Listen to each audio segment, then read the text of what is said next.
मृगनयनी कमलदललोचन मृगनयनी कमलदललोचन मृगनयनी कमलदललोचन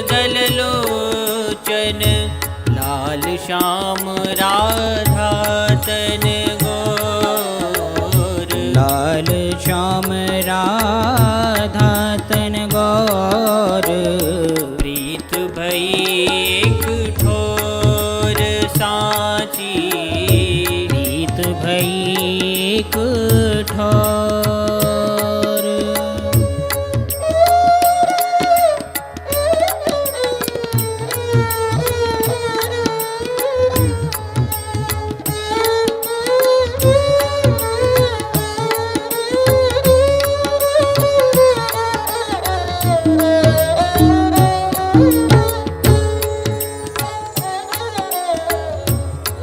सिर सोहत पाट की डोरी इत सिर सोहत पाट की डोरी हरि सिर रुचिर चंद्रिका मोर हरि सिर रुचिर चंद्रिका मोर यह रसिक नीवे रसिक शिरोमणि है रसिक नीवे रसिक शिरोमणि यह रसिक नीवे रसिक शिरोमणि यह ग्वालिन वे माखन चोर यह ग्वालिन वे माखन चोर प्रीत भई एक ठोर साची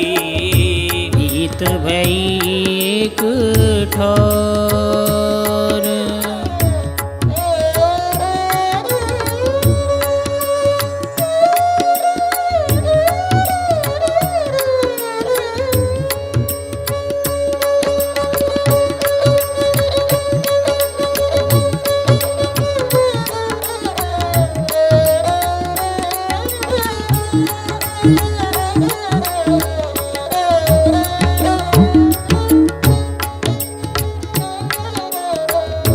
यह करनी वे गजवर नायक यह करनी वे गजवर नायक यह मालिन वे भोगी भोर यह मालिन वे भोगी भोर परमानंद नंद नंदन की परमानंद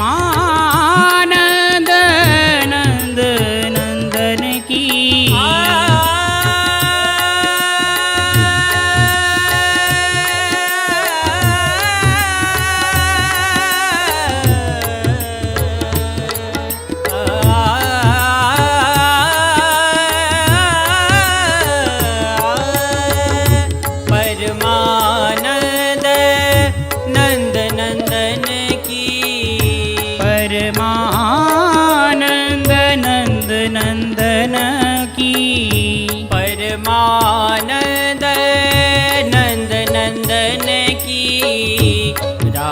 सी प्यारी नहीं और, राधा सी प्यारी नहीं और, प्रीत भई एक ठोर साची, प्रीत भई एक ठोर साची, प्रीत भई एक ठोर साची, प्रीत भई एक ठोर।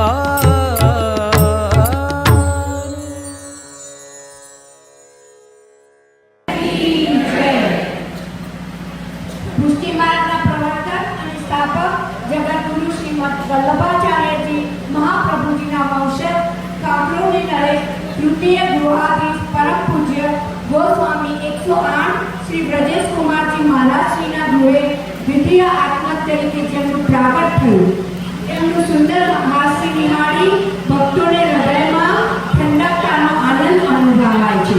તેવા તેજ પુરુષમાં મોહક દેહ સૌંદર્યના આધિપતિ યુવાનોના હૃદય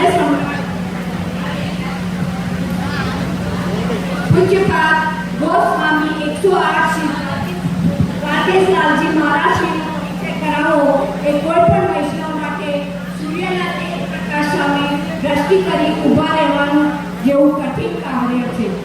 નાની વયથી ગાદીપતિ બની પુષ્ટિ પ્રસારમાં आपे संकल्प अभिगम अपनावी सौથી નાની વયના બ્રહ્મચારી તરીકે વિશ્વની યુએનઓ જેવી મહાસંસ્થામાં આપે બહુમાન પ્રાપ્ત કરી ધર્મયાત્રાનો પ્રારંભ દેશ વિદેશમાં અનેક સંસ્થાઓ અને ટ્રસ્ટોની રચના સ્થાપના કરી સામાજિક આર્થિક તબીબી શૈક્ષણિક પ્રવૃત્તિઓ સાથે આધ્યાત્મિકતાને જોડી દઈ સમાજ અને દેશની સેવાકીય ભાવનાઓને પોષણ પ્રદાન કર્યું। વિશ્વ ફલક ઉપર પુષ્ટિધ્વજ લહેરાવી હિન્દુ સંસ્કૃતિ અને સંસ્કારોનું ભાથું લઈ માનવ ક્રાંતિના ભાગરૂપે જનજાગૃતિ સાથે જનજાગૃતિમાં આધ્યાત્મિક ઉન્મેષ જગાડવા ધર્મયાત્રાઓનો પ્રારંભ કર્યો, જેમાં ધર્મની રક્ષા કરવાનો અને આધ્યાત્મિક પોષણ કરવું એ જ આપણું જીવન લક્ષ્ય બની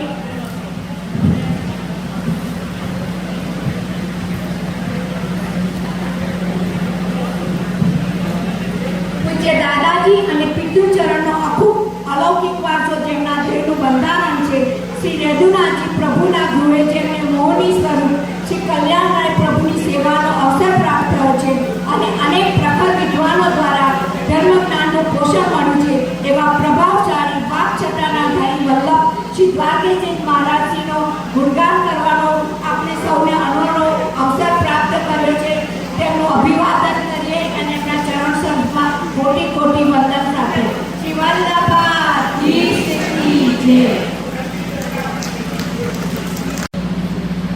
श्री गोवर्धननाथ की जय, श्याम सुंदर श्री यमुने महाराज की जय, श्री वल्लभाधीश की जय।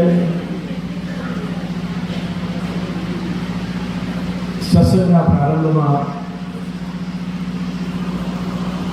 ગોલોકવાસી ભૂપેનભાઈ માટે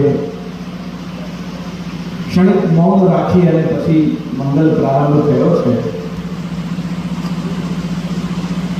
તો જ્યારે સત્સંગનો પ્રારંભ કરી જ રહ્યા છે તો પુષ્ટિ પરંપરા અનુસાર આપણે બધા સાથે મળીને પહેલા તો મંગલાચરણ કરીએ, પછી નામસ્મરણ કરીએ અને પછી સત્સંગમાં પ્રવેશ કરીએ। તો જેમ માઇકમાં મારી અવાજ આપ સુધી આવી રહી છે અને આપ બધાની અવાજ મારા સુધી આવે એવા ઉચ્ચ સ્વરથી ઠાકોરજીને ભીતર વિરાજમાન ખબર પડે કે આપણે બધા પ્રભુને અહીંયા મંડપમાં પધરાવવા માટે મંગલાચરણ કરી રહ્યા છે। એટલા ઉચ્ચ સ્વરથી બધા સાથે બોલીશું। ચલો સાથે ચિંત સંત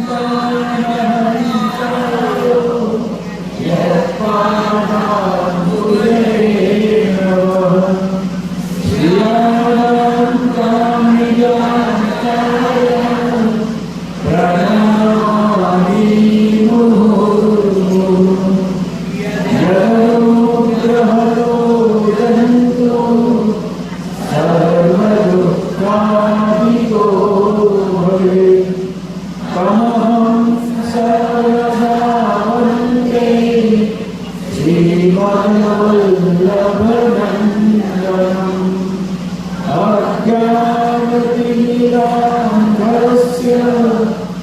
ज्ञानाञ्जनशलाकया चक्षुरुन्मिलितं येन तस्मै श्रीगुरुवे नमः।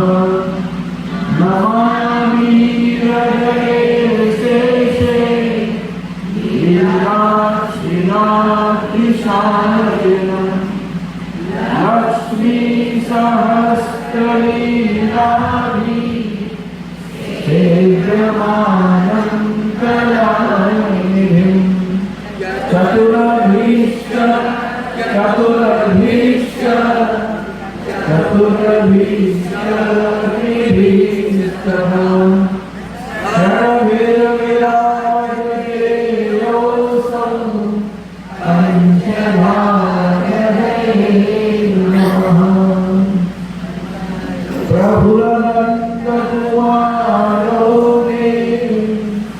स्वामी कृष्णामृतम्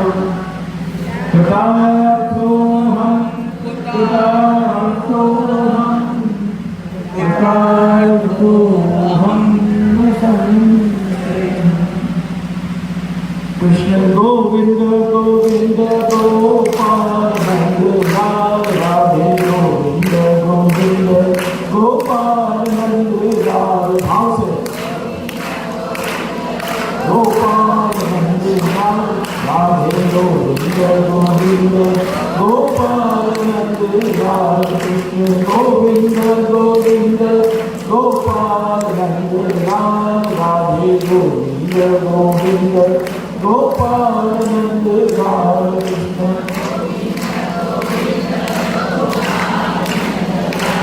राधे गोविंद गोविंद गोपाल नंदलाल कृष्ण गोविंद गोविंद गोपाल नंदलाल राधे गोविंद गोविंद गोपाल नंदलाल कृष्ण गोविंद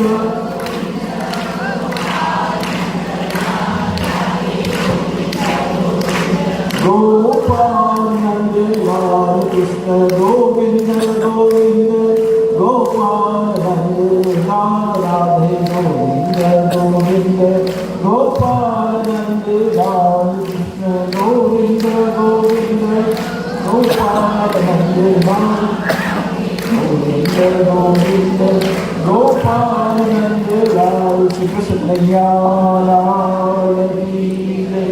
श्याम सुंदर श्री अम्बे महारानी की जय।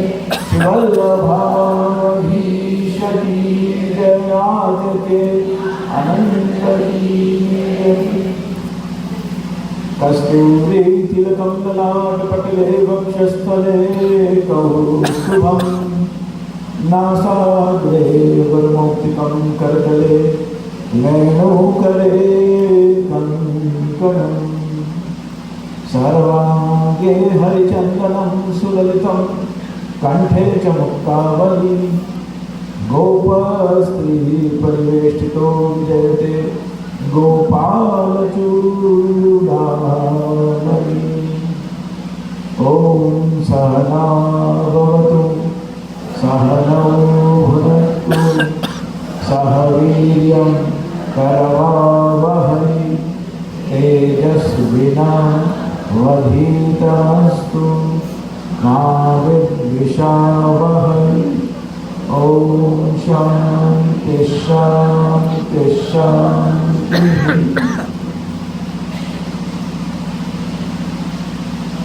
पूर्ण पुरुषोत्तम भगवान नंदनंदन श्री कृष्ण की कृपा थी आचार्य शिरोमणि महाप्रभु श्री वल्लभाचार्य चरणना कृपा प्रसाद स्वरूप है। मिडवेस्ट वैष्णव समाज द्वारा संचालित श्रीजी द्वार हवेली शिकागोना 16मा पाटोत्सव महोत्सव ने आप सबने खूब खूब मंगल बधाई, खूब खूब अभिनंदन, खूब खूब आप सब माटे मारी शुभकामनाओं છે। समय समय पर बीजा चौथा पांचमा सातमा 9માં 11, 12, 13, 14માં ગયા વર્ષે 15 અને આ વર્ષે 16મા પાટોત્સવ નિમિત્તે આપ સૌ સાથે આ પાટોત્સવ મહોત્સવ ઉજવવાનો મને સૌભાગ્ય મળી રહ્યો છે, તે માટે મારી પ્રસન્નતા વ્યક્ત કરી રહ્યો છું. નિત્ય લીલાસ્થ પૂજ્યપાદ ગોસ્વામી શ્રી ઇન્દ્રાબેટીજી મહોદયા, ચંપારણ્ય પ્રાગટ્ય પીઠાધીશ્વર પરમ પૂજ્ય શ્રી દ્વારકેશ્વરજી મહારાજ શ્રી અને હું સ્વયં અમે ત્રણેય જે રીતે પ્રભુના પ્રથમ પાટોત્સવ નિમિત્તે જે બધા જૂના ટ્રસ્ટી મહાનુભાવો હતા,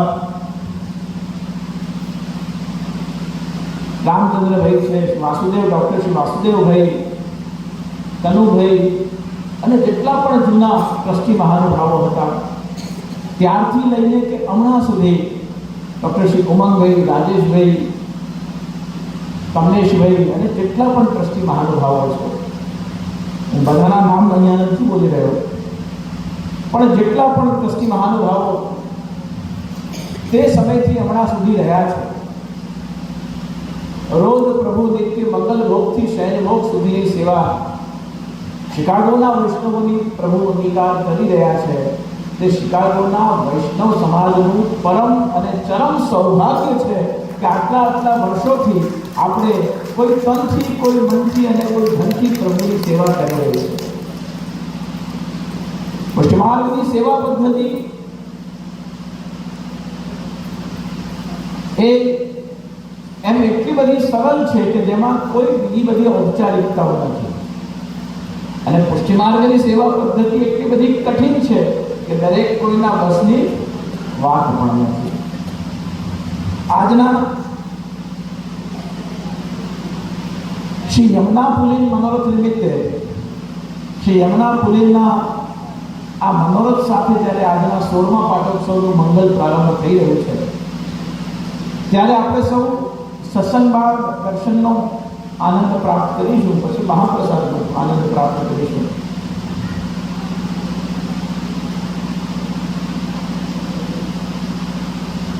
હું લોસ એન્જલિસ અર્વાઇન હવેલીમાં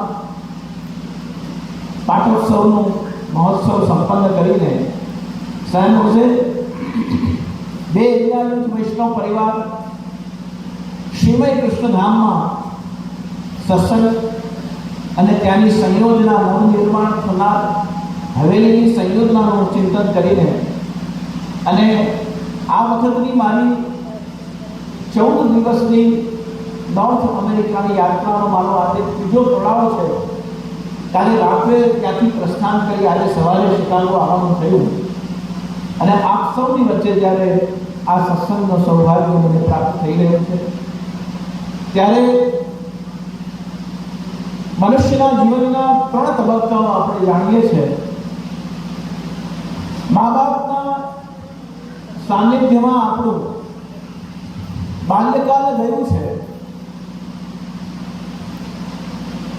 પતિ અથવા તો પત્ની જેની સાથે આપણા લગ્ન થયા હોય એની સાથે આપણું જીવનનો મધ્યકાળ યુવા અવસ્થા ગયું છે, અને હવે પોતાની સંતતિ અને એમના પણ બાળકો પૌત્ર પૌત્રી આદિની સાથે જીવનની સંધ્યાકાળનો સમય જ્યારે પ્રારંભ થઈ ચૂક્યો છે, એવા પરિપક્વ વૃક્ષની જેમ પાકેલા આપણે બધા વૈષ્ણવો જ્યારે અહીંયા સત્સંગ કરી રહ્યા છે, કારણ કે પહેલી 2 અવસ્થા લગભગ સંપ્રદાયથી અજાણ છે અથવા તો વીકડેઝના કારણે આપણી વચ્ચે ઉપસ્થિત નથી.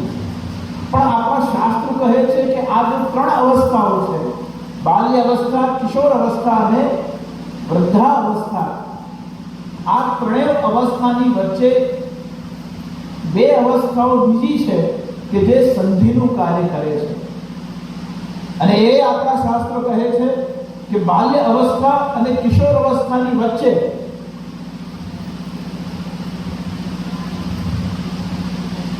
પૌગંડ અવસ્થા છે કે જેમાં શરીરનો વિકાસ થાય છે. શરીર વૃદ્ધિને પામે છે બાલ્ય અવસ્થામાં, પછી એની 8 વર્ષથી લઈને કે 18 વર્ષની વચ્ચેનો જે ગાળો છે એ પૌગંડ અવસ્થા છે કે જેમાં શરીર વિકસિત થાય છે. 18 વર્ષ પછી એની જેટલી હાઈટ વધવાની હોય, જેટલું વજન વધવાનું હોય, એ બધી જ એની શારીરિક ગતિ જે થવાની, પ્રગતિ જે થવાની છે એ એનું ડેવલપમેન્ટ પછી લગભગ પૂર્ણ થાય છે. પછી એની 18 વર્ષથી લઈને કે 30 વર્ષ સુધીની એની યુવા અવસ્થા, પહેલા 25 વર્ષ હતી, હવે 30 વર્ષ થઈ ગઈ. તો એ 30 વર્ષ સુધીની એની જે યુવા અવસ્થા છે એ 30મા વર્ષે જ્યારે બૌદ્ધિક રીતે વિકસિત થઈને અને પોતાની વ્યવસાયની ભૂમિકા, પોતાના એડ્યુકેશનની ભૂમિકાને જ્યારે જીવે છે ત્યારે એનો બૌદ્ધિક વિકાસ થતો હોય છે. એ યુવા અવસ્થામાં પછી જ્યારે લગ્ન જીવનમાં બંધાય છે, ત્યારે સર્વાઈવ થઈને સ્ટેબલ થઈ જાય છે, એ સ્ટેબિલિટીનો જ્યારે એનું જીવન પ્રારંભ થાય છે ત્યારે એના જીવનમાં યુવા અવસ્થા પછીની એક અવસ્થા છે જેને પ્રૌઢ અવસ્થા કહેવાય છે. અને એ પ્રૌઢ અવસ્થામાં એ પોતાના પરિવારનો વિકાસ કરે છે. પહેલા શરીરનો વિકાસ થયો, પછી બુદ્ધિ અને જ્ઞાનનો વિકાસ થયો, પછી જવાનીમાં એણે અલગ અલગ પ્રકારથી પોતાના પ્રયોગો જીવનમાં કરી, એક્સપેરિમેન્ટ કરી, લગ્ન જીવનથી જોડાયો, સર્વાઈવ પછી જીવનમાં પ્રોફેશનલી સ્ટેબલ થયો અને પછી પોતાનું સ્વતંત્ર જીવન જીવવા માટે, પોતાની આજીવિકા જીવવા માટે એ પોતે સામર્થ્યવાન બને છે. એના પછીની અવસ્થા જ્યારે એ પોતે સંતાનને પ્રાપ્ત કરે છે, જ્યારે એના પોતાના જીવનમાં સંતતિ આવે છે, એના પછીનો સમય એ સંતાન જ્યારે 8 કે 12 વર્ષનું થઈ જાય એના પછી એના જીવનમાં પ્રૌઢ અવસ્થાનો પ્રારંભ થાય છે, એટલે 45 પછી જ્યારે પ્રૌઢ અવસ્થાનો પ્રારંભ થાય એ 65 સુધી એનો પ્રૌઢનો કાળ રહે છે. એટલે 65 પછી 60 થી 65 ની વચ્ચે એના શરીરને પાછી વૃદ્ધાવસ્થાનો સ્વીકાર કરવો પડે છે.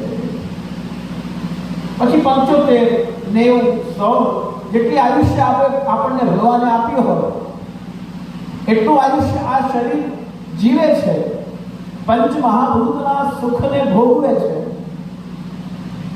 અને પછી શરીર ક્ષીણ થયા પછી ધર્મશાસ્ત્ર એમ કહે છે કે સહ પંચત્વમ ગતઃ, એટલે કે એ શરીર પંચ મહાભૂતમાં વિલીન થઈ જાય છે. અને જે આપણા ભારતીય હિન્દુ ધર્મ સંસ્કૃતિ પ્રમાણે જે આપણા 16 સંસ્કારો છે એ 16 સંસ્કારોના અંતિમ સંસ્કાર અગ્નિ સંસ્કાર દ્વારા આપણા જીવનનું કૃષ્ણાર્પણ, જીવનનું સમર્પણ પરિવાર પંચ મહાભૂતને કરી દેવામાં આવે છે. હવે યાત્રા પ્રારંભ થાય છે 16 સંસ્કારનો પહેલો સંસ્કાર, એ સંસ્કારનું નામ છે શ્રીમંત સંસ્કાર, જેને આપણે ખોળો ભરવાનું કહીએ. 7મા મહિને કેવી રીતે ખોળો જે ભરાય છે એ આપણા જીવનનો 16 સંસ્કાર પૈકીનો પહેલો સંસ્કાર છે. ખોળો ભરાયો, આપણે માતાના ગર્ભમાં આવ્યા અને હવે ગર્ગ સંહિતા છે, શ્રીમદ ભાગવતજી છે, વિષ્ણુ પુરાણ છે, એવા સુંદર ગ્રંથોના વાંચન દ્વારા ગર્ભમાં રહેલા શિશુને આપણે આપણા સત્સંગ દ્વારા, નામસ્મરણ દ્વારા, સંકીર્તન દ્વારા અને સતત ભગવત સ્મરણ દ્વારા એનામાં સંસ્કારોનું પોષણ કરીએ છીએ. 7મા માસમાં શરીરમાં પ્રાણ પ્રવેશે. જેમ 70મા વર્ષે ધીમે ધીમે પ્રાણને જીવવાની ઝંખના ઓછી થતી જાય છે, એમ અહીંયા 7મા મહિને એ જ શરીરમાં પ્રાણ પ્રવેશે છે અને ધીમે ધીમે શરીરની ગતિનો પ્રારંભ થાય છે. એ પહેલો સંસ્કાર એ શ્રીમંત સંસ્કાર છે અને અંતિમ સંસ્કાર એ અગ્નિ સંસ્કાર છે. શ્રીમંતથી પ્રારંભ થયેલી યાત્રા અગ્નિ સંસ્કાર પર જ્યારે પૂર્ણ થાય છે, એ બંનેની વચ્ચે રહેલું જે મનુષ્ય જીવન છે, જે માનવ જીવન છે, એ અલગ અલગ પ્રકારના 5 અલગ અલગ પ્રકારના ફ્લક્ચ્યુએશન્સને, ઉતાર ચઢાવને પોતાના જીવનમાં જીવે છે. તો કહે કયા ફ્લક્ચ્યુએશન્સ, કયા ઉતાર ચઢાવ મનુષ્યના જીવનમાં આવે છે? તો શરીરમાં થતા રોગ, મનમાં થતા રોગ, એટલે કે મનમાં કોઈની સાથે બને છે, કોઈની સાથે નથી બનતું, કોઈ પોતાનું લાગે છે, કોઈ પોતાનો છે છતાંય પરાયો લાગે છે, આ મનના જે ઉતાર ચઢાવ છે એ બધા મનોરોગ કયા. પહેલા શરીરના રોગ જેને તન રોગ કયા, પછી મનરોગ કયા. ત્રીજું છે એ સાંસારિક રોગ છે કે જેમાં સમાજમાં રહીને આપણા સારા અને નરસા પ્રસંગો, પરિવારની ઉતાર ચઢાવની સ્થિતિ, પરિવારમાં કોઈ નવાનું આવવું અને પરિવારમાં કોઈ પ્રિયજનનું આપણી વચ્ચેથી જવું, આ જે ઇમ્બેલેન્સ અને ફ્લક્ચ્યુએશન ઓફ લાઈફ છે એ આપણા સાંસારિક રોગના સ્વરૂપે આપણે લાભ હાનિ, પ્રસન્નતા અપ્રસન્નતા, નુકસાન અને લાભ, યશ અને અપયશ, આ બધાને આપણે પોતાના જીવનમાં આ સાંસારિક રોગના અંતર્ગત જીવીએ છીએ. ચોથી અવસ્થા છે વ્યાવસાયિક અને ફાઇનાન્શિયલ ફ્લક્ચ્યુએશન્સ. આપણે જીવીએ એટલે કોઈ પણ બિઝનેસ કરતા હોઈએ, જોબ કરતા હોઈએ, ક્યાંય પણ આપણે વ્યવસાયિક રીતે કોઈ કાર્ય કરતા હોઈએ, ત્યાં સબ દિન હોત ન એક સમાના. ક્યારેક ઇન્વેસ્ટમેન્ટમાં આપણાથી ભૂલ થાય છે, ક્યારેક અપેક્ષિત પગાર આપણને પ્રાપ્ત થતો નથી, ક્યારેક આપણા દ્વારા ત્યાં ઇન્વેસ્ટમેન્ટ અને ફાઇનાન્સના ફ્લક્ચ્યુએશન્સના કારણે આપણને જે આર્થિક લાભ થવો જોઈએ એ થતો નથી. પછી ઘણીવાર માર્કેટને આપણે જવાબદાર બનાવીએ, ઘણીવાર આપણા નિર્ણયને જવાબદાર બનાવીએ, ઘણીવાર આપણે અલગ અલગ રીતે જે પ્રોફેશનલ ફ્લક્ચ્યુએશન્સને અનુભવ કરીએ છીએ. એ જીવનનો ચોથો આર્થિક સંક્રમણ છે. અને પાંચમી વાત જે છે એ પારિવારિક સંઘર્ષ છે. એ પારિવારિક સંઘર્ષનો મતલબ એ છે કે આપણે ધીમે ધીમે સંસાર માંડીએ છીએ, બધા સાથે રહીએ છીએ, ઉછેરીએ છીએ બાળકોને, અને ધીમે ધીમે આપણે અનેક તહેવારો, અનેક સારા પ્રસંગો, અનેક સમાજમાં થતા નરસા પ્રસંગોમાં આપણે ઇક્વલી બધા સાથે મળીને અને આપણા સારા નરસા પ્રસંગોને જીવનમાં જીવીએ છીએ, ભોગવીએ છીએ. અને પછી પાછો એ વડલાનો જે વૃક્ષ, જે લીલા પાંદડાઓથી અને જે એના મધુર ફળથી સંપૂર્ણ ભરાયેલો હોય છે, ધીમે ધીમે ધીમે ધીમે ધીમે ધીમે એક એક વસ્તુ આપણી એમાંથી છૂટી પડતી જાય છે.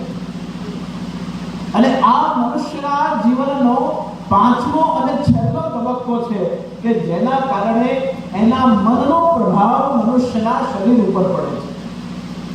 આપણે કહીએ કે I am passing through anxiety, I am very upset with this, I am not good with my mental situation, I am not happy with my current situation. આવું બધું આપણે કહેતા હોઈએ છીએ. પછી આપણે નેગેટિવ વિચારો આવે, આપણને ડિપ્રેશન આવે.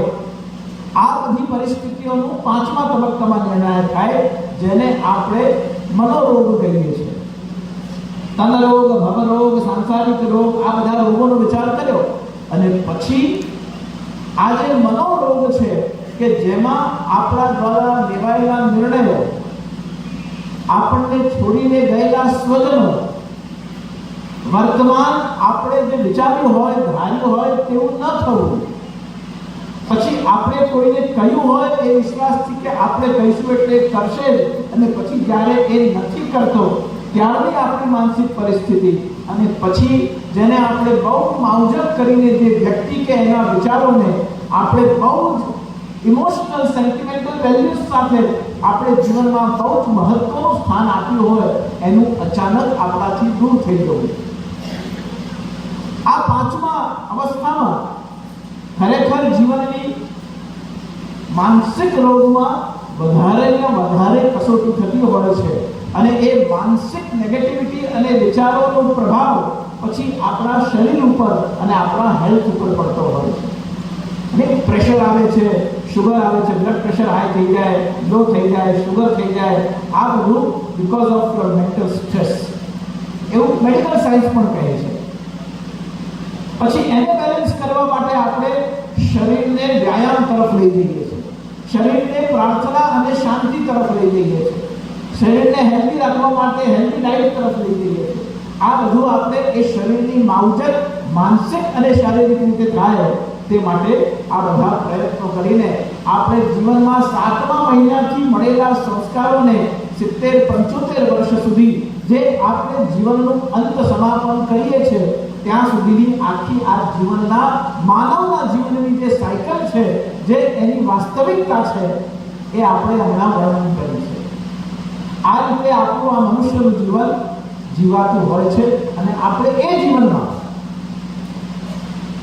થ્રુઆઉટ અવર લાઈફ અલગ અલગ પ્રકારના ઉતાર ચઢાવ સાથે જીવનના હસતા મોઢે સ્વીકારીને અને અંતે વૈષ્ણવ તરીકે એક પ્રબંધ વાક્ય બોલે છે કે અંતે તો ધાર્યું ભણીનું હાર. અને મહાપ્રભુજીના શબ્દોને યાદ કરીએ તો ભગવાન અપી પુષ્ટિસ્તો ન કરિષ્યતિ લૌકિકિંચ ગતિમ. તમારી ગતિ આ બધા જ સંસારના 5મ તબક્કામાંથી પ્રાપ્ત થઈ ગઈ, પસાર થઈ ગઈ. પણ એક દ્રઢ વિશ્વાસ આપણા ઈષ્ટદેવ શ્રી શ્રીનાથજી બાબા અને આપણા ગુરુદેવ શ્રી મહાપ્રભુ વલ્લભાચાર્યજી પ્રત્યે આપણે રાખવો જોઈએ કે ભગવાન અપી પુષ્ટિસ્તો, જો બ્રહ્મ સંબંધ કરીને મેં મારા ઠાકોરજીના ચરણનું શરણ સંપૂર્ણ શરણાગતિથી પકડ્યું છે તો મારા પુષ્ટિ પુરુષોત્તમ મારું ક્યારે પણ ન કરિષ્યતિ લૌકિકમ ચ ગતિમ, મારું ક્યારે પણ સાંસારિક જીવો જેવી મારી લૌકિક ગતિ કરવાના નથી અથવા કરતા નથી. ભગવાન અપી પુષ્ટિસ્તો ન કરિષ્યતિ લૌકિકમ ચ ગતિમ. પુષ્ટિ પુરુષોત્તમ ભગવાન સાથે જ્યારે આપણે સંબંધ કર્યો, એટલે કે બ્રહ્મથી સંબંધ કર્યો, ત્યારથી લઈને કે આજે જીવનના અંતિમ તબક્કામાં આપણે આવ્યા હોઈએ ત્યાં સુધી હવે અલૌકિક યાત્રા આપણી પ્રારંભ થાય છે. આ સાંસારિક, શારીરિક, માનસિક, પારિવારિક અને વ્યાવસાયિક સ્થિતિને આપણે સાંભળ્યું. હવે એ જ શરીર અને એ જ જીવનમાં જ્યારે વ્યક્તિના માર્ગ પ્રવેશ થયો, એટલે કે આધ્યાત્મિક જગતમાં એનો જ્યારે પ્રવેશ થયો, આવતી ભૌતિક સંસારમાં રહેનારો આ જીવ જ્યારે એ દૈવી જીવ હોવાના કારણે ગુરુ કૃપાથી, ભગવદ કૃપાથી એનો જ્યારે દૈવી જીવ તરીકેનો અધિકાર જ્યારે ભાગ્યના દ્વાર ખુલે છે ત્યારે એને જીવનમાં બ્રહ્મથી સંબંધ પ્રાપ્ત થાય છે. અને જ્યારે બ્રહ્મ સંબંધ પ્રાપ્ત થાય પછી એના આ 5 અવસ્થાઓને પૂર્ણ કરીને અને એના અલૌકિક જીવનનો મંગલ પ્રારંભ થતો હોય છે. વૈષ્ણવ તરીકે આપણે બધા જાણીએ છીએ કે બ્રહ્મ સંબંધ થાય એટલે પછી કંઠી ધારણ કરીએ છીએ. કંઠી ધારણ કરીએ પછી નામ સ્મરણ કરવાનો અધિકાર આપણને પ્રાપ્ત થાય છે. નામ સ્મરણ કરવાનો અધિકાર આપણને પ્રાપ્ત થાય પછી મને કમને વડીલોએ કહ્યું છે એટલે થોડું બહુ વાંચ્યું છે એટલે થોડા બહુ વાર તહેવારે મંદિરે ગયા છે, વૈષ્ણવનો સંગ થયો છે એટલે ઘણીવાર પોતાના અંદરથી ભાવના થઈ છે એટલે અથવા તો કોઈક મિત્ર કે કોઈ કઝિનના સંસ્કારોનો પ્રભાવ આપણી માનસિકતા તબક્કા પર પડે અને આપણને ઈચ્છા થાય કે કંઠી તો પહેરું છું, લાવો પ્રભુનું નામ જ બોલવાનું છે ને એમાં આપણું શું બગડે છે, અને પછી આપણે શ્રી કૃષ્ણ શરણમ મમ બોલવાનો પ્રારંભ કરીએ છીએ. બ્રહ્મ સંબંધ એ પહેલું પગથિયું છે. આપણે સાંસારિક જીવનના 5 તબક્કા જોયા, એ રીતે અલૌકિક જીવનના પણ 5 તબક્કાઓનું ચિંતન આપણે કરીએ. એ અલૌકિક જીવનના 5 તબક્કાઓ શું છે?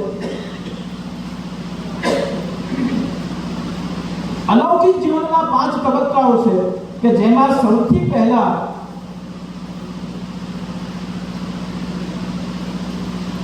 જે શ્રી યમુનાજીનો આજે આપણે યમુના પુરીનો મનોરથ કરી રહ્યા છે, એ શ્રી યમુનાજીને જે દિવસે આપણે ઉપવાસ કરીએ, માથેથી સ્નાન કરી અપરસ કરીએ અને પછી ગુરુદેવ પાસે ઠાકોરજીની સામે ઊભા રહીને હાથમાં તુલસી દળ લઈને અને જ્યારે બ્રહ્મ સંબંધ કરીએ છીએ, એ આપણો વૈષ્ણવી જન્મનો મંગલ પ્રારંભ થાય છે.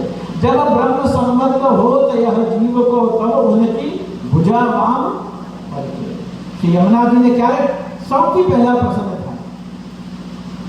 શ્રી યમુનાજીને અતિ પ્રસન્નતા થાય કે આ સંસારના સાગરમાં રહેલો, આ કલયુગમાં ફસાયેલો, આ અનેક પ્રકારના વમણોમાં ઉતાર ચઢાવમાં જકડાયેલો એક સામાન્ય જીવ આજે મારા પ્રિયતમ પ્રભુ સાથે સંબંધ કરવા જઈ રહ્યો છે. દોડ કર સૌર કર જાય પિયસો કહે, દોડીને જાય અને ઠાકોરના કાનમાં કહે કે પ્રભુ, આ સંસારમાં જન્મેલો એક ઓર જીવ સંસારમાં રહીને આપને પામવા માટે આપે જે મહાપ્રભુ શ્રી વલ્લભાચાર્ય ચરણને જે વચન આપ્યું હતું, એ વચન આપેલા માર્ગ પર ચાલવા માટે પરિવાર, હે સ્વામી, હે નાથ, હે પ્રિયતમ પ્રભુ, આપના ચરણારવિંદમાં પોતાનું જીવન સમર્પણ કરવા આવી રહ્યો છે. અને અલૌકિક યાત્રાનો પહેલો પડાવ એ બ્રહ્મ સંબંધ છે.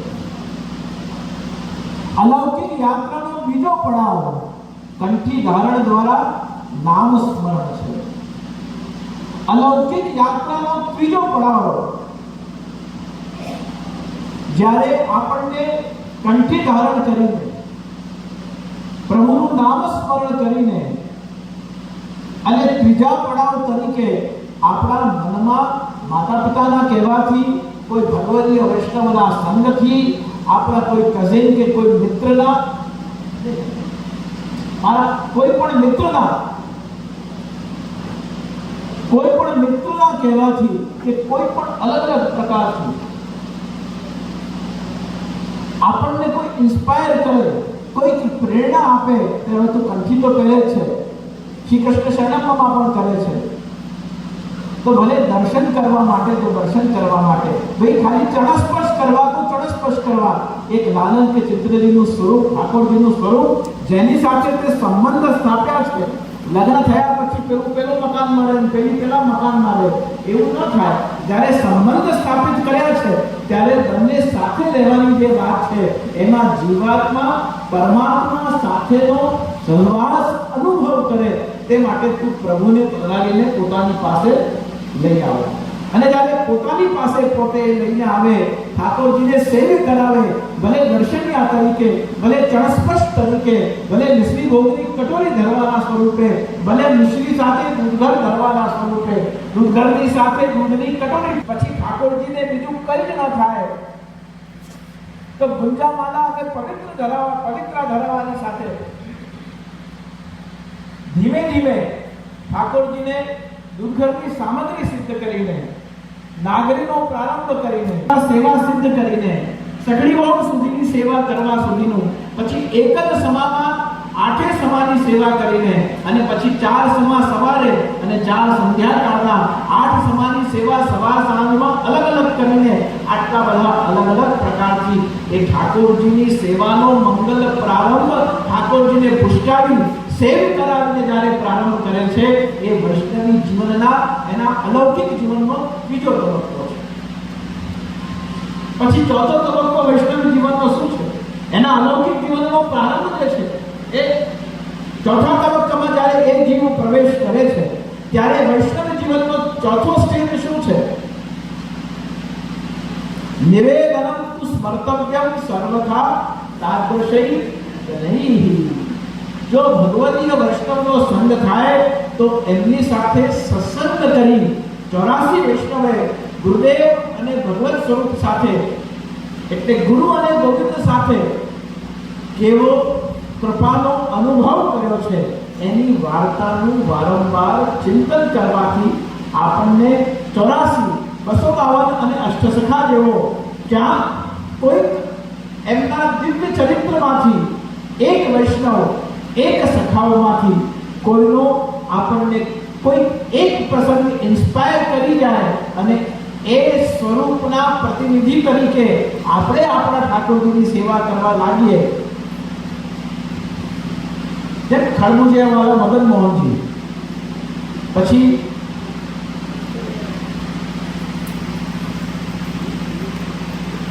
દહીં વાલે બાલકૃષ્ણજી, પછી પદ્મનાભજી છોલે જૈસે કરોગે તો પદ્મનાભજી, પછી પુરુષોત્તમ દાસ જલોટાનો પ્રસંગ, પછી દિયાદાસ સુરીનો પ્રસંગ, પછી કૃષ્ણદાસ વેદનનો પ્રસંગ, માધવ કશ્મીરીનો પ્રસંગ. આ બધા પ્રસંગોને જ્યારે આપણે નિત્ય વાર્તાજી તરીકે સતત જ્યારે જીવનમાં વાંચીએ છીએ ત્યારે કયા ક્ષણે કયા 84, 252 કે અષ્ટસખાના ભગવદીઓ આપણને કયા પ્રકારે કૃપાનું દાન કરવા માટે પ્રેરણા આપે અને કયા ક્ષણે આપણી ભક્તિ, આપણો ભાવ, આપણો સમર્પણ એ ભગવદીની કૃપાથી આપણામાં દ્રઢ થઈ જાય તો સમજવું કે નિવેદનમ તુ સ્મર્તવ્યમ, જે રોજ વાર્તાજી કરતા હતા એનું ફળ શું પ્રાપ્ત થયું? કોઈ એક ભગવદીઓનો પ્રસંગ આપણા જીવનમાં આપણી જીવનની દ્રષ્ટિ બદલવા માટે અને આપણા અને આપણા ઠાકોરજી વચ્ચેની જે અંતરાયો છે એ દૂર કરી આપણી નિકટતા, આપણી બોન્ડિંગ વધારે મજબૂત કરવા માટે એ ભગવદીની કૃપા આપણા માથા ઉપર થઈ ગઈ છે. આ જીવનનો ચોથો તબક્કો છે, અલૌકિક જીવન. આપણે ષોડશ ગ્રંથ વાંચીએ, નિબંધ ભણીએ, સુબોધનિધિના આધારે સત્સંગ કરીએ, એ બધું તો વલ્લભ વાણી છે અને માર્ગના સિદ્ધાંતો અને આપણી ભક્તિને પ્રબળ કરવા માટે, ભાવનું પોષણ કરવા માટે જરૂરી છે. પણ કલયુગના વૈષ્ણવ, આજના યુગના વૈષ્ણવો માટે જે 84 વૈષ્ણવોની વાર્તા છે, જે 252 વૈષ્ણવોની વાર્તા છે, જે અષ્ટસખાઓનું ચરિત્ર છે, એનું સત્સંગ કરવું ક્યારે પણ ભૂલવું અને છોડવું જોઈએ. કયા ભગવતી એની ક્યારે કયા પ્રકારે કયા રૂપમાં કૃપા થાય એ સર્વથા તાદૃશૈ જ નહીં. એટલે આજના યુગમાં તાદૃશી ભગવતી શોધવા નહીં નીકળવું, પણ જે તાદૃશી થઈ ગયા છે એવા એ પરમ ભગવતીઓના ચરિત્રનું ગુણગાન કરવાથી એમના જેવી અથવા એમના કૃપા પ્રસાદ સ્વરૂપે એ ભક્તિમાં પ્રવેશ, ભાવમાં પ્રવેશ, શરણાગતિનો અનુભવ આપણને એ ભગવદીઓની કૃપાથી થાય. એ અલૌકિક જીવનનો ચોથો તબક્કો છે. અને પાંચમો તબક્કો શું છે? અંતિમ તબક્કો પુષ્ટિમાર્ગીય અલૌકિક જીવન શૈલીમાં આપણો પાંચમો તબક્કો શું હોઈ શકે?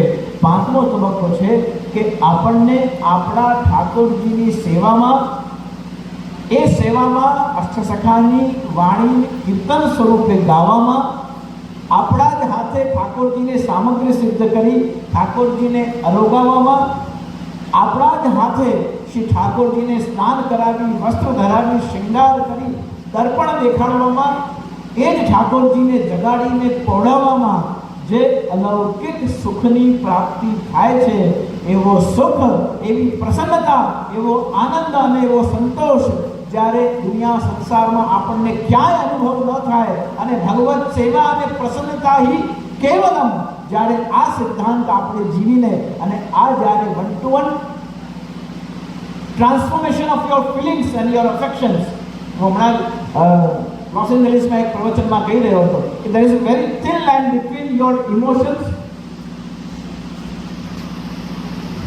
and your sentiments. સેન્ટિમેન્ટ્સ અને ઇમોશન વચ્ચે બહુ થિન લાઈન છે.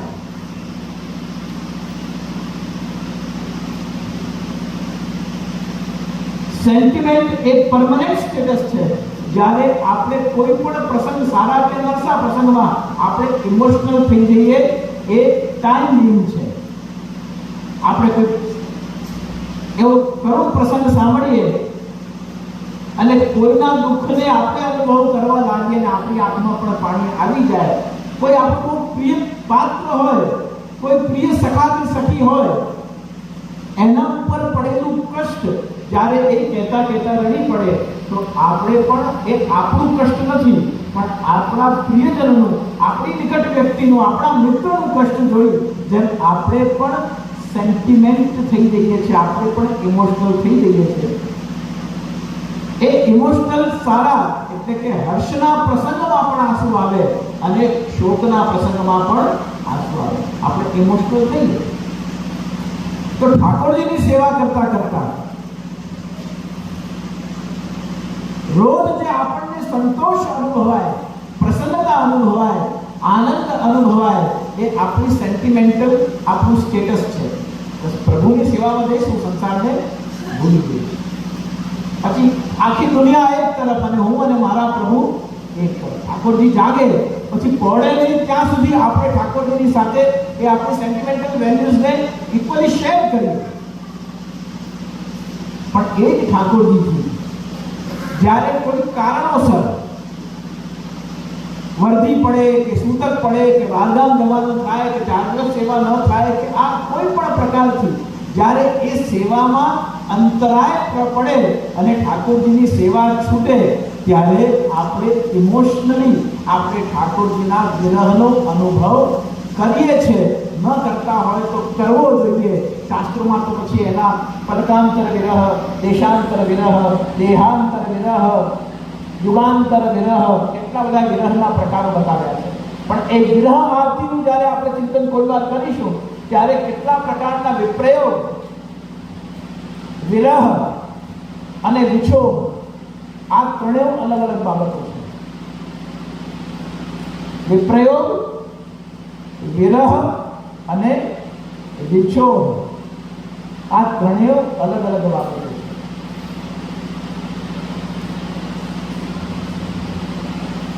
વિપ્રયોગ રોજ ઠાકોરજીના અનુસર કરાવ્યા, ઠાકોરજીને પડાવ્યા બાદ પરિવાર ઠાકોરજીના મુખારવિંદને જોવાની તાલાવેલી, એનું નામ વિપ્રયોગ છે. ઠાકોરજીની સેવામાં હાથ પવિત્ર ન કરી શકવાના કારણે, સત્સંગ પ્રાપ્ત ન કરી શકવાના કારણે, ભગવદ નામ ન બોલી શકવાના કારણે જે આપણા મનમાં સંતાપ થાય એનું નામ વિયોગ. અને કરવું છે છતાં પણ પરિવારની કોઈ વ્યક્તિ અથવા તો પોતાની હેલ્થ અથવા તો પોતાનો દુરાગ્રહ અથવા પોતાના સ્વભાવના કારણે આપણે ધારીએ છતાં પણ ઠાકોરજીની સેવા કરી શકતા નથી એવી કોઈ પરિસ્થિતિ હોય અને તે વખતે આપણે ઈચ્છા હોવા છતાં પણ જે નથી કરી શકતા એ પરિસ્થિતિને વિછોહ કહેવાય છે. શ્રી મહાપ્રભુજી નિબંધમાં આજ્ઞા કરે છે, વિક્ષેપાદ અથવા અશક્યાદ પ્રતિબંધાન અતિક્વચિત અત્યાગ્રહ પ્રવેશેવા પરપીડાની સંભવે સેવા તક્તવ્ય. આ 5 પરિસ્થિતિમાં આપણે ઠાકોરજીની સેવા કરવા માટે એલિજિબલ રહેતા નથી અને આવી 5 પરિસ્થિતિ હોય તો એ વ્યક્તિએ સ્વરૂપ સેવાનો આગ્રહ છોડી અને નામ સેવાનો આશ્રય કરવો જોઈએ. વિક્ષેપાદ આપણી સેવા કોઈક બીજેના જીવનમાં વિક્ષેપ પેદા કરતી હોય, સતત એને આપણી સેવાનો વિરોધ જ રહેતો હોય તો આ બધા શું કાકા કરે છે, રહેવા દે આ બધું શું મગજમારી છે, આમ છે તેમ છે, 10 જાતની વાતો રોજ સેવાના લીધે ઘરમાં કકડાટ થતો હોય. વિક્ષેપાત. બીજું કારણ અથવા અશક્ય, જ્યારે શરીર અસમર્થ બની જાય. પહેલા સકડી બહુ ધરતા હતા, પરિવાર જેવી રીતે મિશ્રીથી પ્રારંભ કરી સકડી સુધી પહોંચ્યા એવી રીતે પાછું રિટર્ન જર્ની સકડી બહુ ધરતા હતા, પછી અંશક્રી પર આવ્યા, પાછા દૂધ પર આવ્યા, પાછા દૂધ પર આવ્યા, પછી મિશ્રી મેવા પર આવ્યા, ખાલી મિશ્રી પર આવ્યા, ચણસ્પર્શ પર આવ્યા અને પાછા દર્શનીય ઠાકોરજી થઈ ગયા. કારણ કે આપણા દેહની સ્થિતિના કારણે આપણા પ્રિયતમ પ્રભુને સંગ થવો જોઈએ નહીં. વિક્ષેપાદ અથવા અશક્યાદ. બીજું કારણ પ્રતિબંધાત ક્વચિત. સતત આપની સેવા ઉપર આપણા વિચારોના કારણે, પરિવારની પરિસ્થિતિના કારણે અથવા પરિવારની નિકટતમ વ્યક્તિના વિરોધના કારણે રોજ પ્રતિબંધ મુકાતા હોય. ત્યારે 1-1.5 કલાક આ બધું કરવું હોય તો બીજું કામ ક્યારે કરીશ, આમ છે તેમ છે, આ પ્રતિબંધો મુકાતા હોય. એવી પરિસ્થિતિ સર્જાય ત્યારે વિક્ષેપાદ અથવા અશક્યાદ પ્રતિબંધાત ક્વચિત અત્યાગ્રહે પ્રવેશ સેવા. મારી પાસે ઠાકોરજીનો અદ્ભુત બંગલો છે, મારી પાસે ચાંદીનો પલ્લો છે, મારી પાસે ચાંદીનો હિંડોળો છે, મારી પાસે સોનાનો બંગલો છે, મારી પાસે ચાંદીની નાવ છે, મારી પાસે સાચા હીરાના, માણેકના, પાનાના, મારી પાસે અદ્ભુત આભરણો છે. લગભગ 25 લાખ રૂપિયાના તો મારી પાસે ઠાકોરજીના ખાલી આભરણો, સાહિત્ય છે.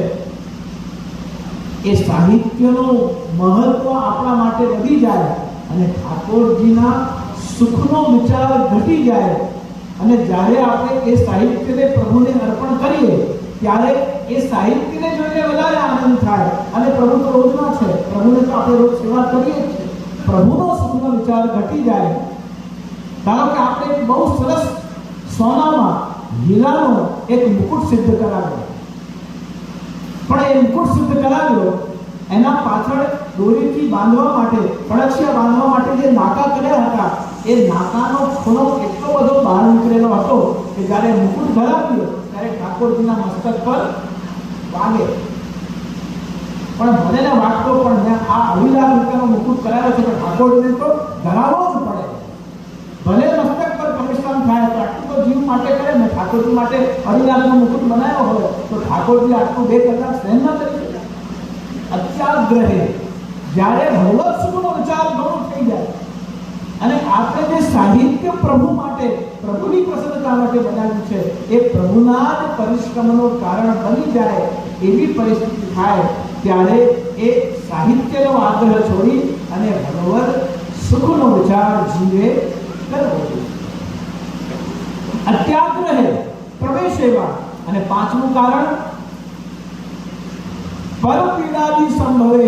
રોજ આપણી સેવાના લીધે ઘરમાં કકડાટ થતો હોય, બીજાને પીડા થતી હોય અને હમણાં સુધી તો એક ઠાકોરજીની સેવાના કારણે ફક્ત મારા માટે બોલાતું હતું. ધારો કે હું સેવા કરું છું, ફક્ત મારા માટે બોલાતું હતું, પણ હવે તો ઠાકોરજી માટે પણ ગમે તેમ બોલાઈ રહ્યું છે. ઠાકોરજી માટે પણ ન બોલવાના શબ્દો પરિવારમાં બોલાઈ રહ્યો છે.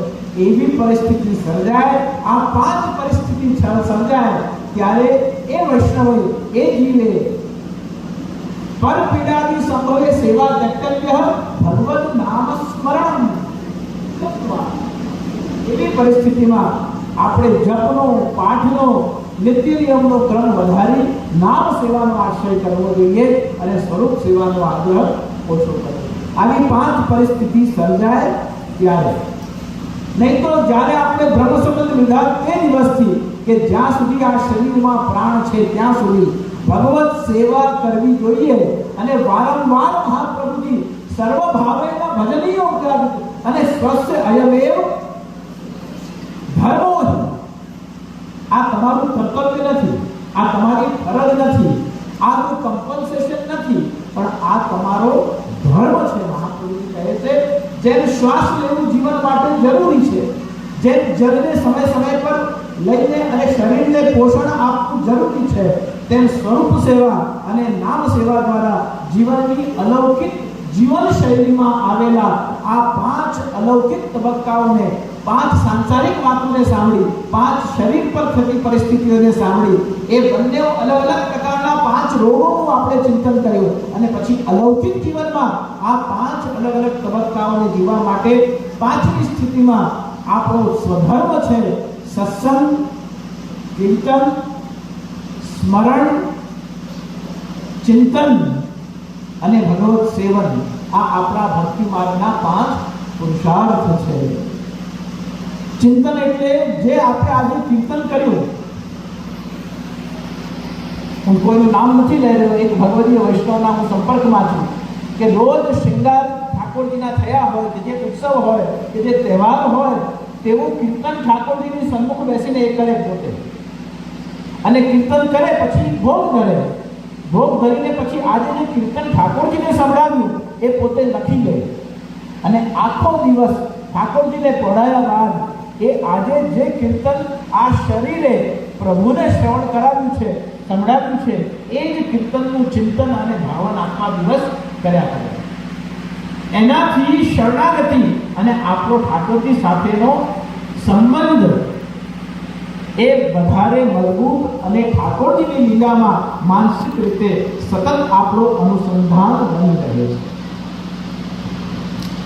ચિંતનનો અર્થ એ છે,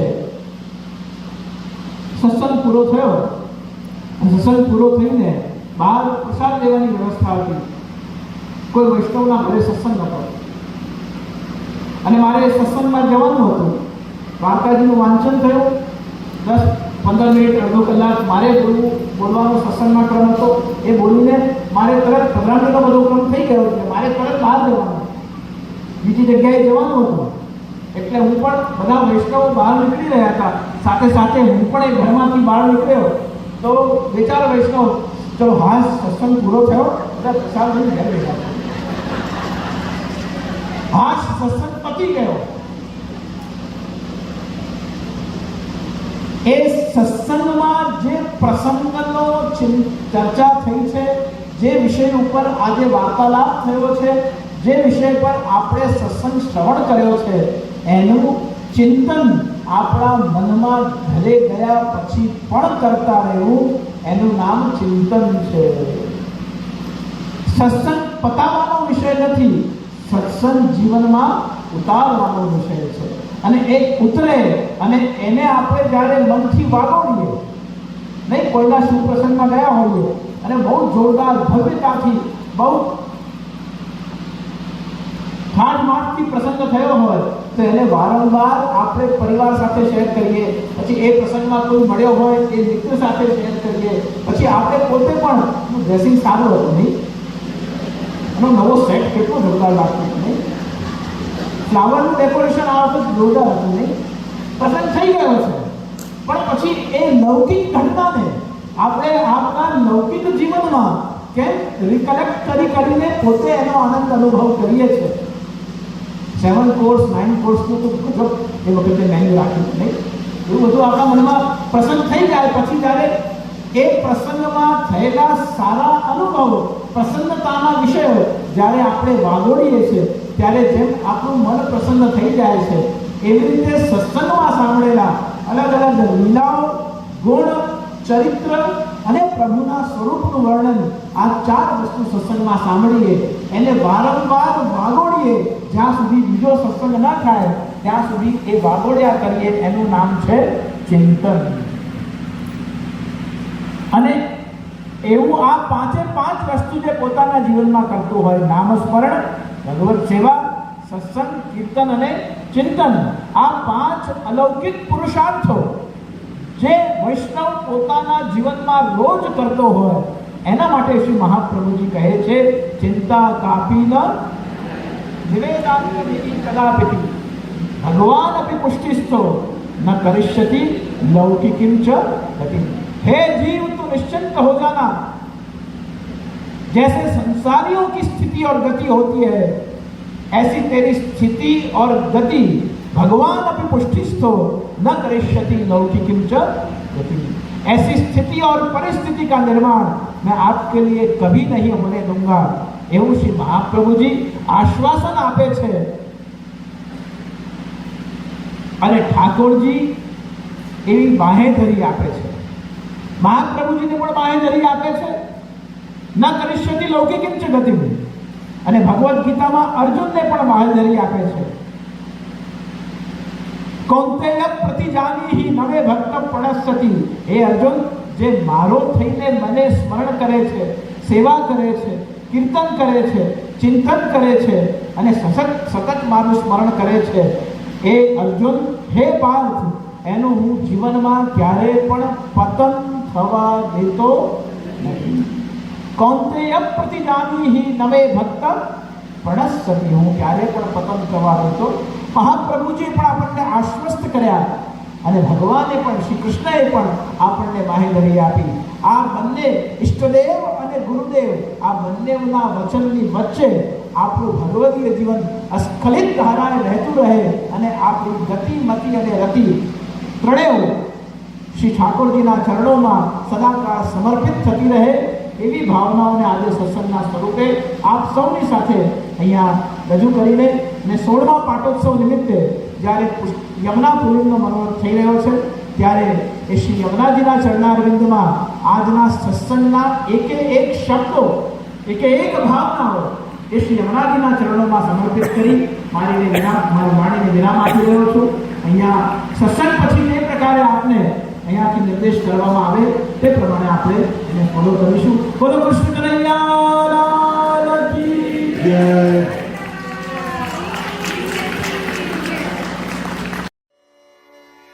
માર્ગ છાડયબ દેહું કમલ નયન મન મોહના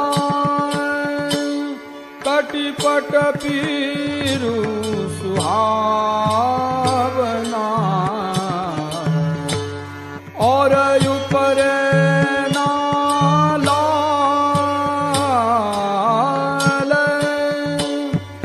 शीशा मोर की चंद्रिका चंचल नैन विशाल कुंचित केश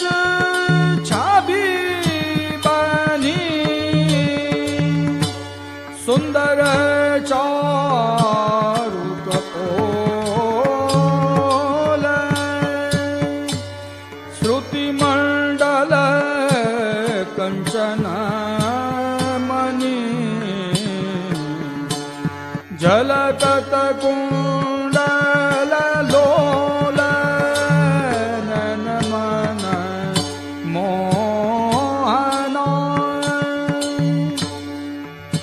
मोहन भेष भालो बन्यो मृग मद तिलक सुभाल अलक मधुप समराज और मुक्तावली